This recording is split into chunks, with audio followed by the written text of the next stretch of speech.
बहुत ही सुंदर सा राम जी का भजन लेकर आए हैं। आप लोग कैसा लगेगा जरूर बताइएगा। सभी को राधे राधे, जय श्री कृष्णा, जय सीताराम, जय श्रीमन नारायण। माता के कई के दोष लगावे, राम अपने कर्म बन जावे। माता के कई को दोष लगावे, राम अपने कर्म बन जावे। राम अपने कर्म बन जावे, राम अपने कर्म बन जावे। माता के कई के दोष लगावे, राम अपने कर्म बन जावे। तो आप देख सकते हैं कि माँ कह रहे हैं कि राम किसी को भी अपने कर्म का जो फल होता है वो भोगना ही पड़ता है। कोई किसी को दुख दर्द यहाँ पे नहीं देता। यानी जो आपने कर्म किए हैं उसका फल जो है वो आपको भोगना ही पड़ेगा। भले ही आपको देर हो सवेर हो, लेकिन उसका फल जो है वो आपको भोगना ही पड़ता है।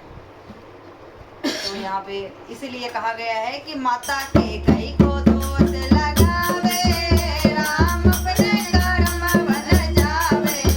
माता के कई को दोष लगावे, राम अपने कर्म बन जावे। राम अपने कर्म बन जावे, राम अपने कर्म बन जावे। माता के कई के दोष लगावे, राम अपने कर्म बन जावे।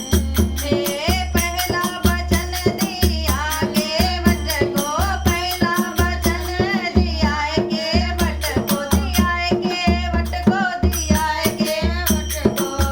वो तो मल मल चलन दुलावे, राम अपने कर्म बन जावे। वो तो मल मल चरण दुलावे, राम अपने कर्म बन जावे। राम अपने कर्म बन जावे, राम अपने कर्म बन जावे। ओ माता के कई के दोष लगावे, राम अपने कर्म बन जावे। दिया दूजा वचन है दिया सबरी को, दूजा वचन दिया सबरी को, दिया सबरी को, दिया सबरी को। वो तो झूठे बैर को खावे, राम अपने कर्म बन जावे।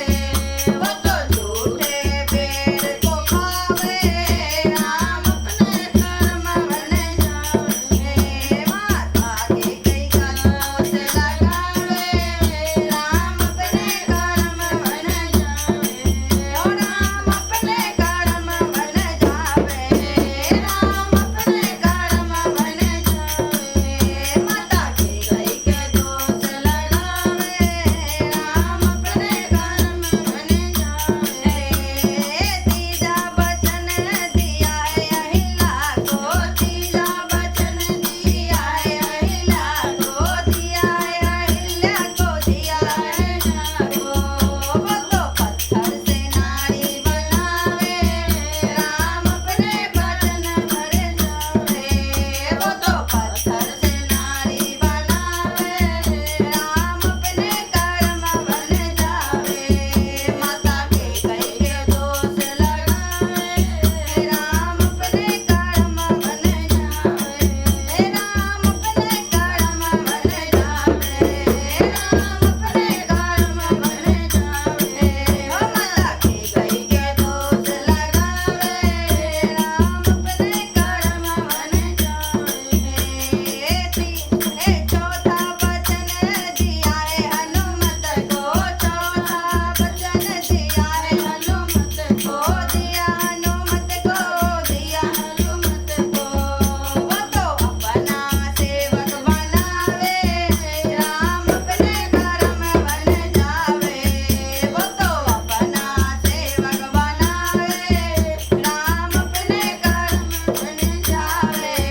माता के कई के दोष लगावे, राम अपने कर्म बन जावे। तो यहाँ जितना भी भजन आपने सुना उसमें बस एक ही लाइन है कि देखिए जो कर्म का फल है वो भगवान को ही भोगना पड़ता है। तो आम इंसान हम और आप तो नॉर्मल है, भगवान तक को भी अपने कर्म का फल जो है वो भोगना पड़ा है कि नहीं।